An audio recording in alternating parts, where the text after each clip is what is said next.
سلام بنات، كي دايرين لاباس؟ نتمنى ان شاء الله تكونوا كلكم بخير وعلى خير.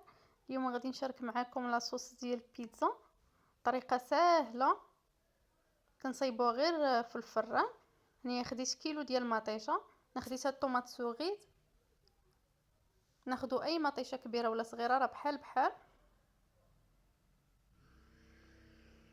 غسلتها مزيان، شفتها من الماء، قطعتها على جوج.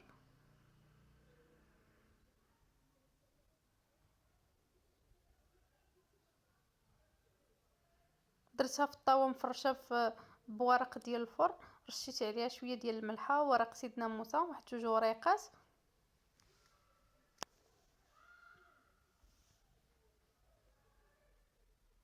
درت عليه واحد خويط ديال زيت العود، وحكيت عليها شويه ديال الزعتر، كنسموها باش ما بغينا.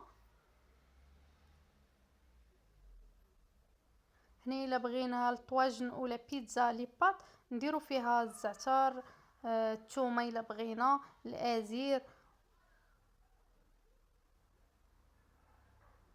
وإلا بغيناها الحريره ما نديرو فيها والو.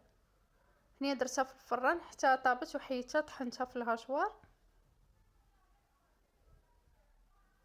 ما كنزيدو فيها لا ما لا والو، كنشعلو عليها الفران الفوق والتحت حتى كتبان لينا طابت صافي، وكنطحنوها وكتجي خاطره ما كيكونش فيها الماء.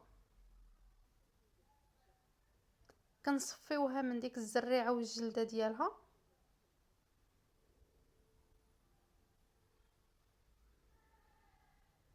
راني صفيتها مزيان.